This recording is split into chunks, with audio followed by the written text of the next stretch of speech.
Salam hörmətli müəllimlər, hər birinizi xoş gördüm. Mən FES Akademinin kurikulum üzrə olan təlimçisi Hikmət Mürsəlov. Bildiyiniz kimi MİQ üzrə olan çətin tipli sınaq paylaşmışdıq sizinlə. İndi isə həmin sınağın kurikulum üzrə olan testlərinə izah verirəm. Başlayırıq birinci sualımızdan. Deməli, nəzəriyyələrə uyğun xüsusiyyətlər verilib, biz də onu öz adları ilə tutuşturmalıyıq. Birinci fikirdə müsbət nəticələrdən sonra gələn cavabların təkrarlanma ehtimalı daha yüksəkdir. Mənfi nəticələrin ardınca gələn cavabların təkrarlanma ehtimalı isə azdır. Belə bir fikri biz stimula cavab nəzəriyyəsində öyrənmişik. Thorndike'ın yazdığı stimula cavab nəzəriyyəsi. Amma burada sosial intizam modeli yazılıb.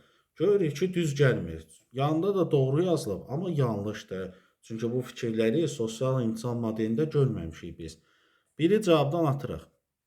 2 də müəllim şagirdlərin davranışlarına birbaşa nəzarət edə bilər. Şagirdlər öz hisslərini necə idarə edəcəklərini özləri seçmir. Burada William Gleiser'in seçim nəzəriyyəsi qeyd olunub, amma bir dənə problem var. Burada fikir düzgün deyil. Yəni, burada əslində tamamilə tərsinə yazılıb. Biz seçim nəzəriyyəsinə belə öyrənmişik ki, müəllim şagirdlərin davranışlarına birbaşa nəzarət edə bilmir. Amma öz seçimlərini etməkdə, yəni öz hisslərini necə idarə edəcəklərsə, bax orada şərait yarada bilər. Yəni birbaşa nəzarət edə bilmir. Amma burada tərsinə yazılıb. Tərsinə yazılıb və seçim nəzəriyyəsi qeyd olunub, yanlış olduğu da vurğulanıb deyə bu uyğundur. Çünki yanlış olduğu burada göstərilib. Biz 2-ni götürürük. 3-də isə uşaqların ətraf mühitə uyğunlaşmaqda çətinlik çəkməsi onların tələb olunan bacarıqlara sahib olmamasından irəli gəlir. Burada isə Ross Green'in əməkdaşlıq və proaktiv həlləri qeyd olunub. Bu da tamamilə doğrudur. Çünki əməkdaşlıq və proaktiv həllərdən danışanda biz bildirik ki, şagirdlər əgər davranış pozuntusuna yol verirlərsə, onu bilə-bilə etmirlər. Bu onlarda bacarıqsızlıqdan yaranan bir şeydir. Ona görə biz o həmin bacarıqları şagirdlərdə formalaşdırmalıydıq. Bu həqiqətən də Ross Green'in fikirləridir və yanında doğru olduğu da yazılıb, bu da uyğundur. 4-də isə insanın mənfi davranışının əsas səbəbi sosial qrupa aid olmama hissidir. Sosial qrupa aid olmama hissi sosial intizam modelində idi müəllimlər. Rudolf Drekursun sosial intizam modelində. Amma burada stimula cavab nəzəriyyəsi qeyd olunub. Bu da səhvdir və yanında doğru yazılıb deyə uyğun gəlmir. 4-ü də atırıq.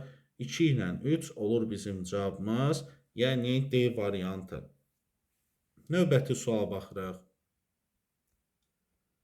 Şagirdlər müxtəlif mənbələrdən toplanmış su nümunələrinin təmizlik dərəcəsini laboratoriya şəraitində müəyyən edirlər.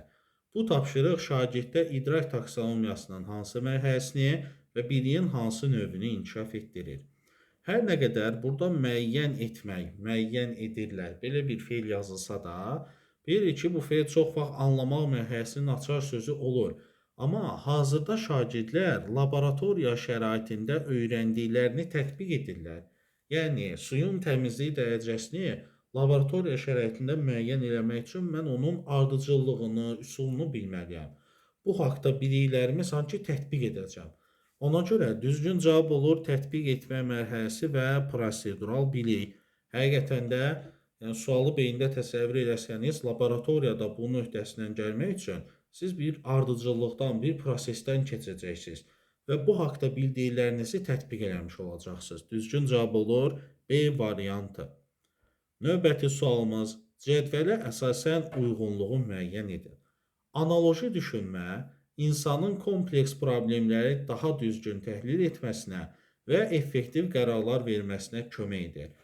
Bu fikir səhvdir müəllimlər, çünki kompleks problemləri düzgün təhlil etmək, effektiv qərarlar vermək, bax bu kompleks sözünə də bura diqqət etsəz, bu sistemli düşünməyə aid olan bir şeydir. Deməli, yanlışdır, analoji deyil də, amma yanında yanlış olduğu vurğulanıb. Deməli, düz fikirdir. Axı, yanlış olduğu vurğulanıb. Fikir səhv, yanında da səhv olduğu yazılıb da uyğundur. 2 də analoji düşüncə müxtəlif yeniliklərin ortaya çıxarılmasını müqayisə aparmağı özündə birləşdirir. Müdavimlərdən bir çoxu bu fikri səhv götürsə də, bu fikir də doğrudur müəllimlər və yanında doğru yazılıb deyə bu da uyğundur. Fikir verin, müxtəlif yeniliklərin ortaya çıxarılması. Yenilik sözündən burada qorxmaq lazım deyil. Həqiqətən də analoji düşüncədə yeni bir nəticəyə gələ bilirsiniz. Yəni iki şeyin oxşarlığından, bərabərliyindən istifadə edirsiniz, oxşadırsınız və yeni bir nəticə ortaya çıxarırsınız. Ona görə burada müqayisə aparmaq, bərabərləşdirmək var. Və 1 ilə 2 doğru çıxdısa, uyğun çıxdısa bizim cavabımız elə A bəndidir. 3-də nə problem var? Analitik düşüncə informasiyanın təhlili, hissələrə ayrılması və araşdırılmasıdır. Düz deyir. Həqiqətən də analitik təfəkkür budur. Təhlil eləmək, hissələrə ayırmaq, araşdırmaq. Burada yanında yanlış olduğu qeyd olunub, amma fikir doğrudur axı. Fikir özü doğru, yanında yanlış. Görürsünüz, düz gəlmir. 4-də isə analitik düşüncə akademik biliklərin bacarığa çevrilməsinə və tətbiqinə şərait yaradır. Müəllimlər, akademik bilikləri bacarığa çevirən, tətbiqinə şərait yaradan, üstəlik bu bizdə vərdiş halını alır bir müddət sonra ki, yəni bu düşünmə formasından istifadə etdikcə vərdişə çevrilir. Söhbət sistemli düşüncədən gedir. Amma burada yenə analitik yazılıb. Fikir səhv, yanında doğru olduğu yazılıb, yenə uyğunsuzdur. Yekun cavabımız elə 1 ilə 2 A bəndində olacaq. Növbəti suala gəlirik. Şagirdlər kiçik qrupa bölünərək müxtəlif ərazilərdə yetişən bitkilərin xüsusiyyətlərini araşdırırlar. Daha sonra məlumatları təqdim edərkən ərazilərin iqlim tiplərinin xüsusiyyətlərini də bura daxil edirlər. Sinifdə hansı inteqrasiya reallaşdırılıb?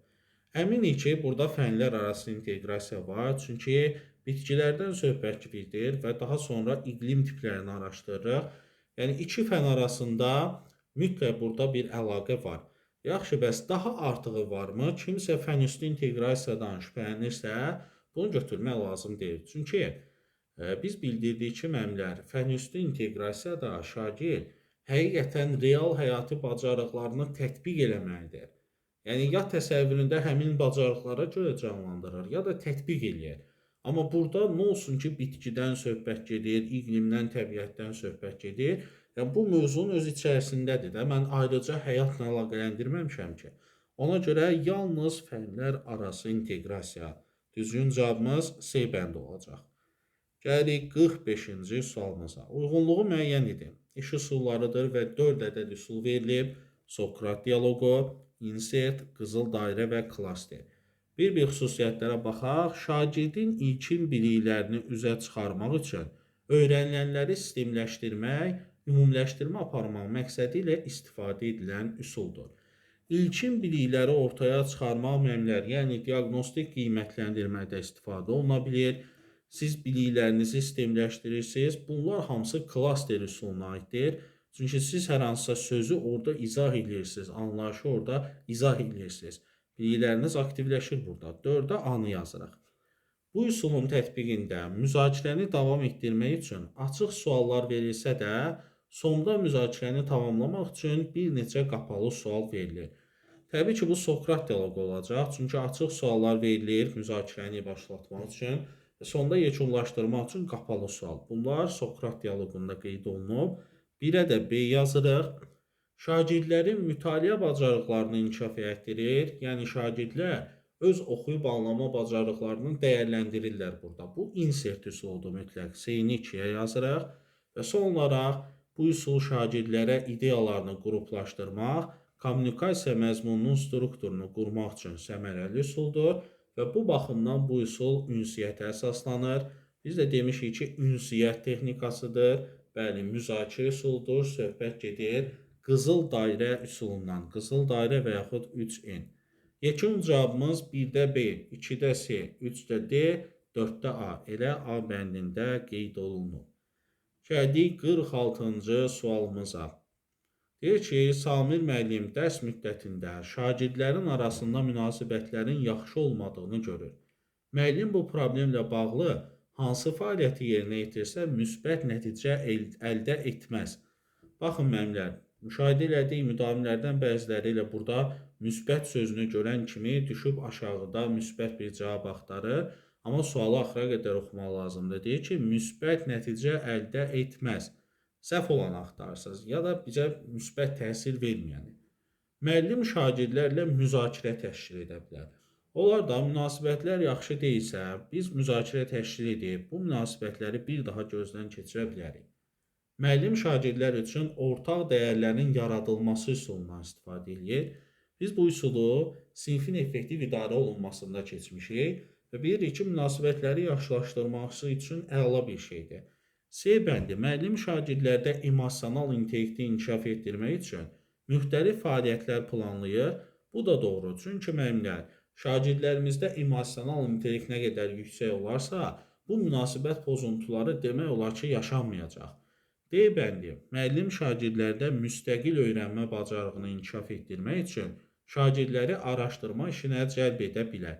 İlk baxışdan D bəndi də düzgün cavab oxşur, amma bizim situasiyamıza müsbət nəticə vermir bu. Çünki müstəqil öyrənmə bacarığı burada nəyi düzəldəcək ki? Əksinə, tək işləməyə öyrəşəcəklər, amma bizə lazımdır ki, münasibətlər yaxşılaşsın. Düzgün cavabımız D bəndidir və Y bəndi də doğru fikir olduğuna görə götürmürük. Münasibətimizin uğurlarımıza təsiri mövzusunda müzakirə aparırıqsa, əlbəttə ki, münasibətləri yenidən dəyərləndiririk. Yekun cavabımız olur D variantı. Növbəti sual. Samir müəllim musiqi dərsində Üzeyir Hacıbəyovun Sevgili Canan əsəri haqqında məlumat verir. Daha sonra şagirdlərin diqqətini dərsə cəlb etmək üçün belə bir tapşırıq verir ki, romans janrının musiqi dünyasında əhəmiyyətli olması fikrini əsaslandırın. Verilmiş tapşırıq biliyin hansı növüdür, təfəkkürün hansı növüdür və idrak taksonomiyasının hansı mərhələsidir? Əlbəttə ki, hansısa fikrin əsaslandırılması mütləq konseptual bilik olacaq. A bəndində prosedural yazılıb deyə atırıq bunu. Sonra, əgər mən bir fikri əsaslandırıramsa, deməli dəlillə, sübutla, burada məntiqi deyil, tənqidi təfəkkür olmalıdır. Qalır iki mərhələ, ya təhlildir, ya dəyərləndirmədir. Bu fikir mənim şəxsi fikrim deyil. Musiqi dünyasında romans janrının əhəmiyyəti var. Mən bunu faktlarla əsaslandıracağam. Orada olan əhəmiyyəti ilə vurğulayacağam. Yəni, birbaşa öz argumentlərim deyil deyə təhlil etmək mərhələsi olacaq. Gərək həqiqətən də bu əhəmiyyəti təhlil edeyim və buna görə danışam. Düzgün cavab oldu B variantı. 48-ci sual baxırıq. Aynur müəllim biologiya dərsində şagirdlərə zərərli vərdişlər adlı mövzunu tədris edir. Onlara zərərli vərdişlərin insan orqanizmi üçün nə qədər təhlükə yarada biləcəyi haqqında danışır. Şagirdlərə tapşırıq olaraq bildirir ki, verilmiş mövzu ilə bağlı araşdırmalar etsinlər. Əldə edəcəkləri məlumatlardan nəticələr çıxarsınlar. Daha sonra insan həyatı üçün təhlükə yaradan vərdişləri tərk etməyin yolları ilə bağlı təkliflər planı hazırlasınlar. Bax, işarə etdiyim sözlər sizə kömək olacaq birazdan. Verilmiş situasiyaya uyğun gəlməyən fikirləri, bax burada da bir neçə müdavim burada da diqqətsizlik eləmişdi. Çaşıb düz olanı götürüb, amma uyğun gəlməyən fikri istəyir. Bir də deyir ki, verilmiş situasiyadan aydın olur ki, müəllim təhsil alanları zərərli vərdişlərdən çəkindirmək və onların mühafizəsində iştirak etmək vəzifəsini yerinə yetirmiş olur. Düzdür, mövzunun adından da bəllidir, amma götürmürəm. Çünki bizə səhv olanlar istəyir. Harada bir varsa, onları cavabdan atırıq. 2-də nə deyir? Müəllim burada hər kəsin bərabərliyini təmin etmək üçün diferensial yanaşmadan istifadə edib. Amma burada nə diferensiallıq var ki, elə müəllim araşdırma işini verib, bu qədər. Başqa da heç nə yoxdur. Ona görə 2 səhvdir. 2-ni götürürük. 3-də müəllim burada şagirdlərin yaradıcı təfəkkürünü inkişaf etdirir. Bax, bu düzdür artıq. Ona görə bunu silməliyik buradan. Nəyə görə? Baxın, təkliflər planı hazırlamaq, özlərindən ideya irəli sürəcəklər. Ona görə yaradıcı təfəkkür həqiqətən də doğrudur. Verilmiş situasiyada şagirdlərin mövzu ilə bağlı araşdırmalar etməsi onlarda rəqəmsal bacarıqların inkişafına şərait yaradacaq. Bax, bunu səhv kimi götürək. Çünki nə bilirik rəqəmsal bacarıqdır? Bəlkə burada texnologiya adı çəkməyib. Bəlkə mən elə qazetdən, jurnaldan, kitabdan araşdıracağam. Deməli, bu informasiya savadlığı olmalı idi. 5-də müəllim burada şəxsi və sosial məsuliyyət hissini formalaşdırır. Bəli, hər kəs sağlam həyat tərzi keçirməyə məcburdur. Yəni şagirdlərdən söhbət gedir.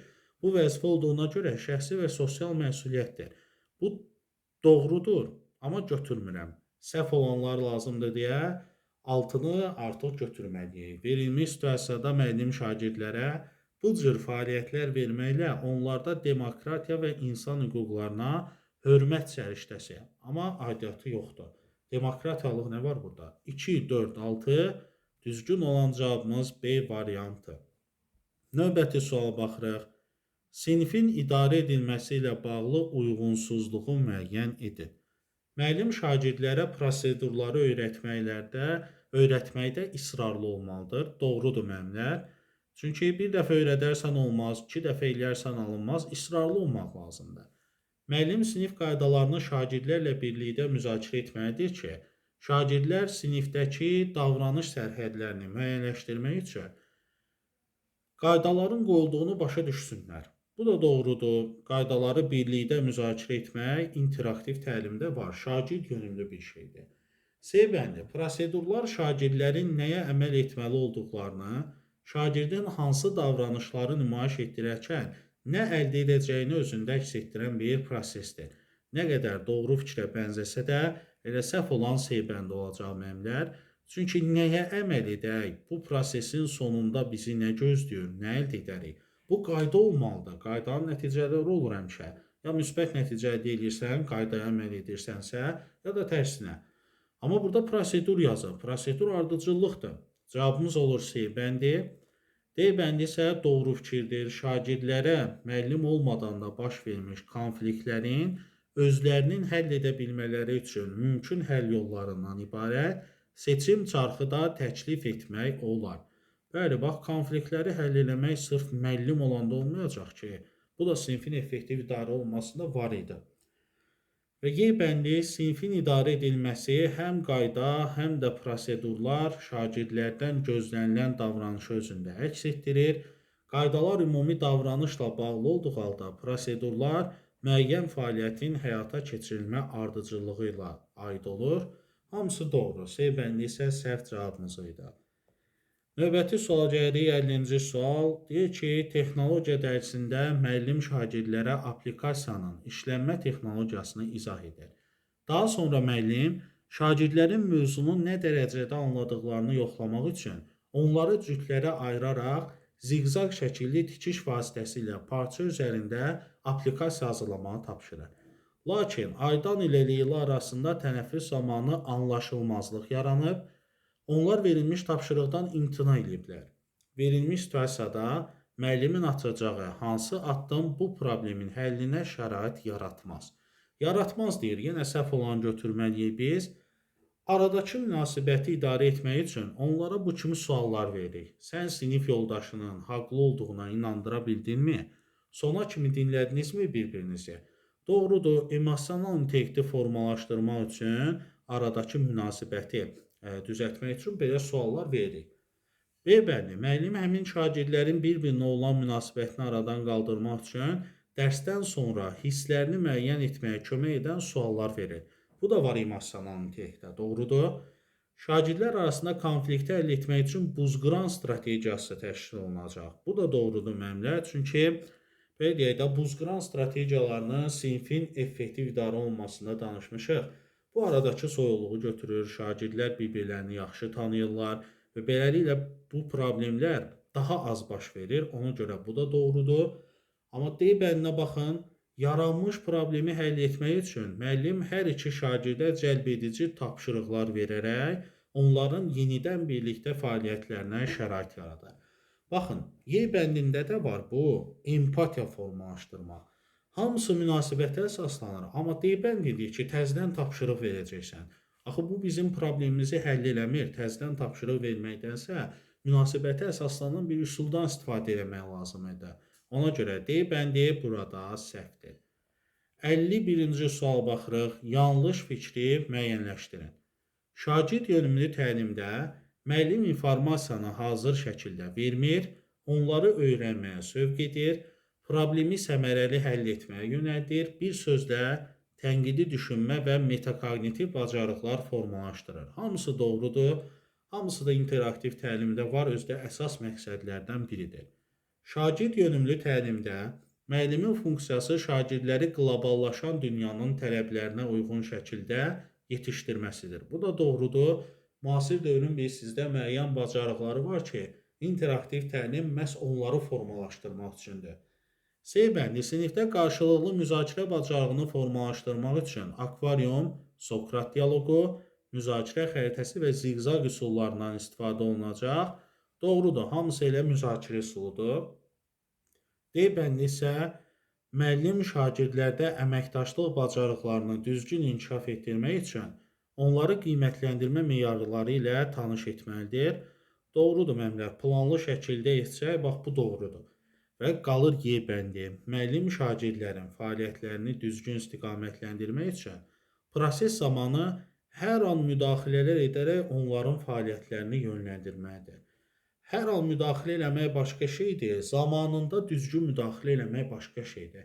Hər an müdaxilə edəcəksə, əksinə şagirdin fikrini yayındıracaq, düzgün cavab olur Y variantı. Çünki səhvi istəmişdi bizdən. 52-ci sual baxırıq. Daniel Golemanın emosional intellekt nəzəriyyəsinin komponentləri ilə bağlı uyğunluğu müəyyən edirsiniz, yəni düz olanı. Bu komponent yüksək intuisiya və düzgün nəticə çıxarmanın əsasıdır.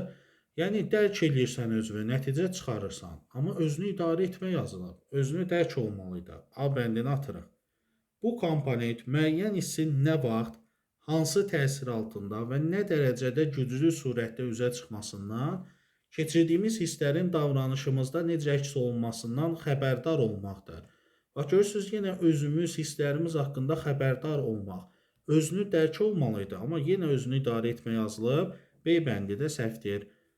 Bu komponentdə hisslər güclü olduqda rasional düşüncə arxa planda qalır və bu halda göstərdiyimiz davranışda xaotik olaraq təzahür edir və bir çox hallarda dağıdıcı təsirə malik olur. Özünü dərk yazılsa da bu özünü idarə etmənin pozulmasıdır müəllimlər. Rasionallıqdansa başlayırıq hissi düşünməyə, bu da səhv nəticələr verir. Ona görə C bəndi də doğru deyil. Özünü idarə etmənin pozulmasıdır bu. D bəndi bu komponentdə İnsan öz hisslərini rasionallaşdıraraq, mövcud vəziyyətini özünə düzgün suallar verərək yönləndirə bilər. Münasibətlərin idarə olunması yazılıb. Bu da səhvdir müəllimlər. Öz hissimizi rasionallaşdırmaq, öz davranışımızı düzəltmək, özünü idarə etmə olmalıydı. Amma Y bəndi doğru fikirdir. Aktiv dinləmə, liderlik, inandırıcılıq, kommunikasiya, bunlar hamısı sosial bacarıqlardır. Sosial bacarıqlarda ən sonuncu komponentdədir, münasibətlərin idarə olunmasında. 53-cü sualımıza gəlirik. Onlayn tədrisin növləri ilə bağlı uyğunluğu müəyyən edin. Asinxron verilib, bir də sinxron verilib, bir-bir fikirləri uyğunlaşdıraq. Bu tədrisdə virtual platformaların seçimini şagirdə buraxmaq məqsədə uyğundur. Müəllimlər, sinxronda, yəni əsas canlı dərs olduğuna görə, yəni canlı ünsiyyətə yer verildiyinə görə, asinxronda virtual platformaların seçimini şagirdə buraxmaq olur. Çünki biz tapşırığı göndəririk, dərsi necə oxumaq artıq ondan asılıdır. A-nı birinciyə yazmaq lazımdır. Yazırıq bura A. Bu tədrisdə təşkil olunan görüşlər mühazirə xarakteri daşıyır. Yəni, məsələn də, YouTube-da canlı dərs açırıqsa, biz danışırıq, müdavim də bizi dinləyir. Həqiqətən də mühazirə xarakteri daşıyır. Ona görə bu olacaq sinxron tədrisdə, canlı ünsiyyətdə, B-ni yazırıq ikinciyə.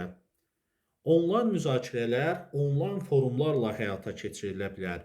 Onlayn müzakirələr burada köməkçi xarakter daşıyacaq. Ona görə onlayn forumlarla əlavə şəkildə keçirilə bilər.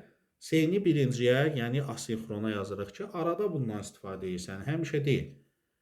Müəllimlə əlaqə saxlamaq imkanı olur. Bax, burada müdavimlərin standart bir səhvi var ki, sinxronda onsuz da canlı ünsiyyətdir. Amma asinxronda elə bilirlər ki, müəllim əlçatan deyil. Amma ikisində də sən müəllimlə əlaqə saxlaya bilirsən. Burada nə problem var ki, müəllimin də hesabı var, müəllimin də telefon nömrəsi var, texnologiyası var və s. Əlaqə saxlamaq olar. Ona görə D bəndi hər ikisinə yazılacaq. Ortaq məqam kimi. Bunu kitabda da bildiriblərsə. Təqdimat bacarıqları inkişaf eləyir. Bu ancaq canlı dərsdə ola bilər də, canlı ünsiyyətdə olar ki, təqdimat bacarığı olacaq. Şagirdlər təqdim edirlər, biz dinləyirik və s. Ona görə yeni sinxrona yazmaq lazımdır. Layihələrin müzakirəsi, icrası zamanı yaranan çətinliklərin həll edilməsi üçün ənənəvi sinif otaqlarında da təşkil olunursa, bax bu asinxrondur. Çox müdavim sual verir ki, müəllim, ənənəvi sinif otağında asinxronu necə eləmək olar? Yəni onlayn dərsdə göndərirsən, onlayn dərsdə sonradan izləyirlər tapşırığı, bəs ənənəvi sinif mühitində necə olur? Bax belə olur. Layihə bitir, onun müzakirəsi, çətinlikləri sinifdə müzakirə olunur sonradan. Ona görə bu asinxrondur. F-i yazırıq 1-ə. Və sonuncu, bu tədrisdə bütün iştirakçıların eyni anda cəlb olunması hər zaman mümkün olmaya bilər. Amma çalışmalıyıq ki, hər kəs eyni anda qoşulsun, söhbət gedir sinxron tədrisdən. Yəni təsəvvür edin ki, YouTube-da dərs açıram, amma çox adam qoşulmur. Avtomatik dərsi bağlamalı olursan ki, heç kəs iştirak eləmir. Bu da sinxrona aid bir şeydir. Götürdüyümüz cavabları bir yerə yığmalı olsaq, yekun cavab A bəndində olacaq. Sualın cavabı oldu A bəndi. Növbəti sual. Müəllimin yanlışa yol verdiyi situasiyanı müəyyənləşdirin. Səhv olanı axtarırıq. Müəllim sinifdə şagirdlərin özlərini ifadə edə biləcəkləri mühit yaradır. Nəticədə şagirdlər rahatlıqla onları narahat edən məqamlarla bağlı birlikdə müzakirə təşkil edə və təcrübələri bölüşə bilirlər. Beləliklə, müəllimin də şagirdlərin problem və çətinliklərini həll edəcəklərinə dair düzgün istiqamət verməsi mümkün olur. Burada hər şey qaydasındadır, heç bir səhv yoxdur, müəllim şəraiti qurub, bölüşməyə də, müzakirəyə də imkan verib. Müəllim bir akademik saatın sonunda şagirdlərin bilik bacarıqlara yiyələnməsi üçün uyğun fəaliyyətlər seçir. Bu zaman şagirdlərin maraq dairəsini nəzərə almaqla yanaşı, dərsin planlaşmasının çevik olmasına da diqqət edir ki, dərsdə aktivliyə görə lazımi düzəlişlər etsin. Bu da doğrudur. Bilik bacarıqları nəzərə alıb, fəaliyyətləri düz seçib, maraq dairəsində nəzərə alıb. Heç bir problem yoxdur. C bəndi. Müəllim bəzi şagirdlərin nə zaman köməyə ehtiyacları olduğunu anlamaqda çətinlik çəkdiklərini müəyyən edir. Bunu nəzərə alaraq bütün şagirdlərin fəaliyyətini davamlı olaraq izləyir, lazımi məqamda müdaxilələr edərək məqsədə uyğun istiqamətlər verir. Düz və düzdür, müəllim çatışmazlığı aradan qaldırmaq üçün istiqamət verib, izləyib. D bəndi. Müəllim şagirdlərlə sual-cavab sessiyası təşkil edir. Bütün şagirdləri prosesə cəlb etmək üçün onlara gözləmə vaxtı verir. Suallara yanlış cavab verməkdən yayınmalarını təmin etmək üçün onlara aydın təlimatlar da verir. Gözləmə vaxtı da verib, inklüzivliyə də riayət edib, qalır bir dənə Y bəndi. Müəllim şagirdə layihə işi verdikdə, hazır model üzərində prosesin vacib olan hər bir addımını onlara nümayiş etdirir. Layihənin tez bir zamanda yekunlaşmasını təmin etmək üçün də şagirdlərə layihə işinin icrası zamanı qarşılaşdıqları hər bir problemi həll etməklə bağlı ona müraciət etmələrini tapşırır. Yəni, şagirdlər özləri bir problem həll eləməyəcəklər. Hər bir problemi müəllimə söyləyəcəklər. Və təbii ki, belə bir fikir yanlış olar. Düzgün cavabımız olacaq Y variantı. 55-ci sual baxırıq. Müəllim dərsin məqsəd və fəaliyyətlərini sinifin ön cərgəsində əyləşən və oxuyan şagirdləri nəzərdə tutaraq planlaşdırır. Müəllim düşünür ki, sinifin arxa cərgəsində şagirdlər onsuz da dərsə cəlb olunmurlar, fəaliyyətlərdə iştirak etmirlər. Bu səbəbdən planlamada onları nəzərə almaq mənasızdır. Müəllimin yanaşmasına görə uyğun olanı seçin. Müəllimlər, bu sualda biraz dəyişiklik olub. Sizə təqdim olunan sınavda sualda səhvlik var idi. Düz versiyası bax budur. Bunun üzərində izah verəcəm. Yəni, müəllimin səhvi var, görürsünüzmü? Müəllim yalnız oxuyanlarla işləyib, digər şagirdlər prosesdən kənara qalıblar. Yəni, müəllimin yanaşmasına görə biz də aşağıda səhv olanı axtarırıq. Axı, mənfi bir şey verilib. A bəndi, müəllim dərsi tədris edərkən şagirdlərə hesablama tapşırığı verir, şagirdlərin əksəriyyəti tapşırığı səhv yerinə yetirir, müəllim də bununla bağlı irad tutmaqdansa onların öyrənməsi üçün çalışır. Müəllim düz eləyir də, deməli A bəndini atmalıyıq. Müəllim şagirdlərə layihə üzərində kiçik qruplarda birgə işləməyi tapşırır. Öyrənmənin belə təşkili şagirdlərdə effektiv ünsiyyət qurmağa, münaqişələri həll etməyə və başqaları ilə əməkdaşlıq etməyə kömək edir. Düzdür, birgə öyrənmə, əməkdaşlıq şəraiti, burada da səhv yoxdur. Sinif müzakirələri və ya qrup fəaliyyətləri zamanı müəllim diqqətli, mühakimə etmədən dinləmə bacarıqlarını nümayiş etdirərək bu davranışı modelləşdirir və təşviq edir. Şagirdlər empatik şəkildə dinləməyi, başqalarının hisslərini təsdiq etməyi və düşünərək cavab verməyi öyrənirlər. Bax, hamısında 3 dənə variant oxumuşuq. Üçündə də müəllimdə düzgün yanaşma var. Əsas məsələ birgə öyrənməni, əməkdaşlığı quraşdırmaqdır. Amma D bəndinə baxın, müəllim şagirdlərə fərdi şəkildə iş vərəqini doldurmaq ya da esse yazmaq kimi tapşırıqlar verir və nəticədə qarşılıqlı əlaqə və əməkdaşlıq bacarıqları necə inkişaf edə bilər? Axı burada inkişaf etdirir yazılıb və fərdi işdə, deməli səhv olan D bəndi olacaq. Amma Y bəndi düzdür. Müəllim şagirdlərə temperatur, işıq və torpağın növlərinin bitkinin böyüməsinə təsirini və səbəb nəticələrini araşdırmaq üçün təcrübə aparmağı tapşırır. Şagirdlər təcrübənin nəticələri ilə bağlı təhlillərini qeyd edirlər. Burada da birgə öyrənmə var. Bir dənə D bəndində yoxdur. Gəldik 56-cı suala. 5-ci sinif şagirdi Samir bir müddətdir ki, dərslərə maraqla yanaşmır. Həmçinin şagirddəki davranış pozğunluğu müəllimin diqqətindən yayınmır. Müəllim valideyni məktəbə çağıraraq Samir haqqında məlumat verir. Valideyn isə sinif rəhbərinə şagirdin davranışındakı problemlərə səbəb kimi ailə daxili problemləri göstərir və övladına kömək etmək üçün birgə çıxış yolu tapmağı təklif edir. Situasiya ilə bağlı düzgün mühakimə daha çox hansı cavabda öz əksini tapıb? Müəllimlər, bax, birgə çıxış yolu deyir, cavabda bunu mütləq nəzərə almalısınız. A bəndi deyir ki, müəllim məhviliyi pozub, çünki səriştəli müəllim özü problemi təkəlli eləyər. Əksinə, birincisi, müəllim çağırıb məlumat verib, məhviliyi pozmuyub. İkincisi də, səriştəli müəllim elə tək deyil, birgə həll eləməlidir, əməkdaşlıq şəraiti ilə. A bəndi səhvdir. B bəndi deyir ki, müəllimin valideyni məktəbə çağırması düzgün addımdır, burası düz. Və çıxış yolu kimi problemin həllini ümumi müzakirəyə çıxarmaq, burası isə səhvdir. Ümumi müzakirəyə çıxarmazlar. Məhviliyi bax bu zaman pozulacaq, axı ailə daxili problem var.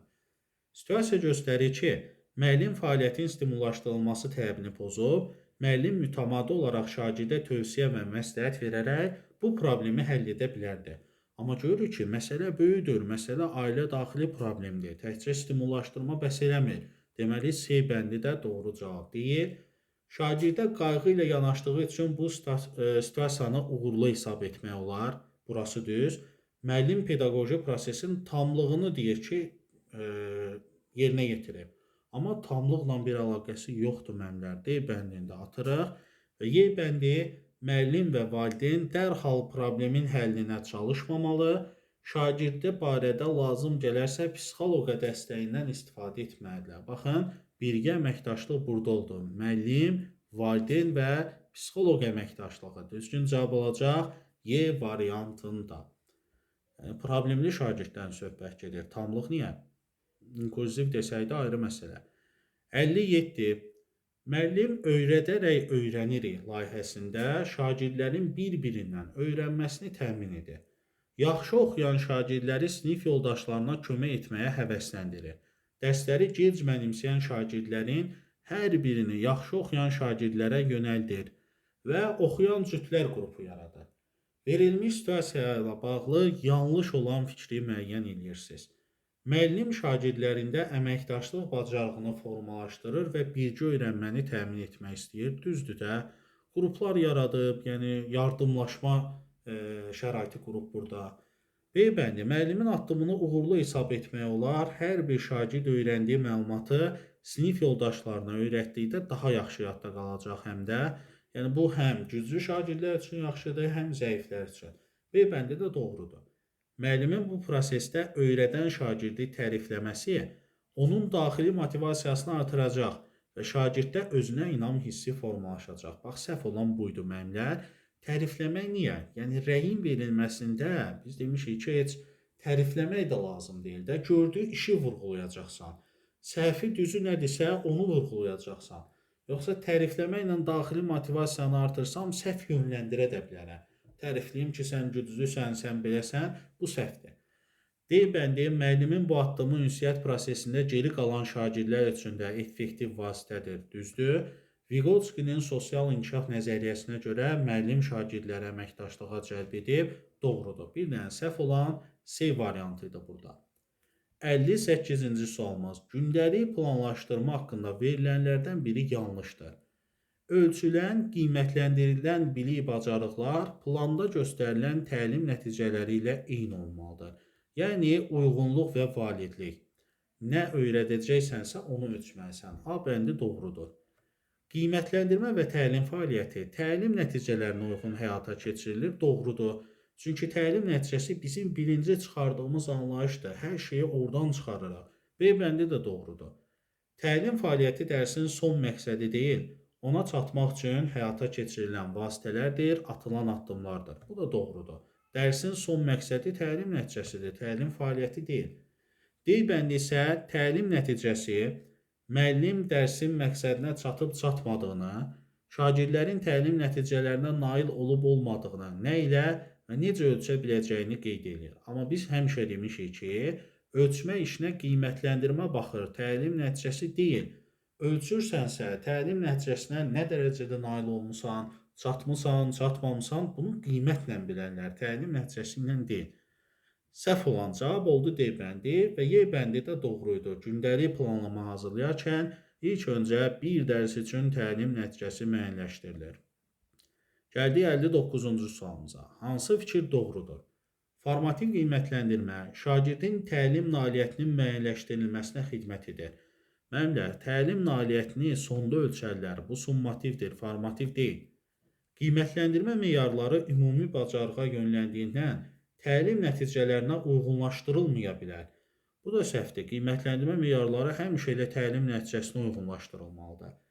Təlim fəaliyyəti şagirdin təlim nəticəsinə çatmağı üçün addımları, tapşırıqları müəyyənləşdirməyə xidmət edir. Bəli, doğru olan budur. Təlim fəaliyyəti. Bunu bəzən müdavimlər səhv salırlar. Təlim fəaliyyəti gördüyün işlərdir, üsullardır, formalardır və s. D bəndi şagirdə verilən əks əlaqə emosiyalara yönəlik olmalıdır. Tərsinə demişik ki, fəaliyyətə yönəlik olmalıdır və formativ qiymətləndirmə verilən zaman rəyin zamanı yox, spesifikliyidir vacibdir, amma ikisi də vacibdir. Həm vaxtında verilməlidir, yubanmamalıdır, həm də spesifik xüsusi şəkildə vurğulanmalıdır. Və sonuncu sualımız. Planlama zamanı istifadə olunan təlim nəticəsi nədir deyir, tərifini soruşur. Burada mən müşahidə elədim ki, müdavimlərimizin bəziləri, yəni dərsi dinləyənlər A bəndi götürüblər. A bəndində diqqətlə baxın, ilin və ya dərsin sonunda müəllimlərin bilik bacarıqlara sahib olacaqlarını deyir. Axı, təlim nəticəsi müəllimə aid olmur, şagirdə aid olur, diqqətli olun. Deməli, A bəndini götürmürük. B bəndi, müəllim və şagirdlərin verilmiş təlim nəticələrinə çatmaları üçün sinif daxili və sinifdən kənar etdikləri fəaliyyətlərdir, görülən işlərdir. Amma təlim nəticəsi bu deyil, bu təlim fəaliyyətidir. Şagirdlərin nəyi öyrənməsi ilə bağlı informasiyanı necə əldə edərək, ölçərək, qiymətləndirərək, deməli bu da qiymətdir. D-də isə səviyyənin sonu deyir. Axı, planlamada sən ya illik, sinifin sonu üçün, ya da bir dərsin sonu üçün götürürsən də təlim nəticəsi, səviyyə sonu üçün götürmürsən ki, qalır bir dənə Y bəndi. İlin və ya dərsin sonunda şagirdlərin hansı bilik bacarıqlara sahib olacaqları haqqında ümumi nəticələrin əvvəlcədən müəyyən olunması.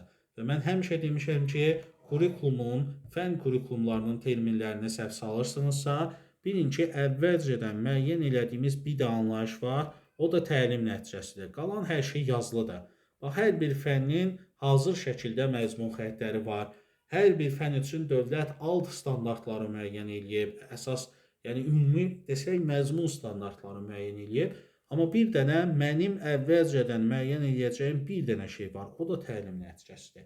Əgər hər hansısa sualı başa düşmədinizsə, videonun rəy bölməsində qeyd edin, növbəti sınaqlarda və izahlarda görüşənədək.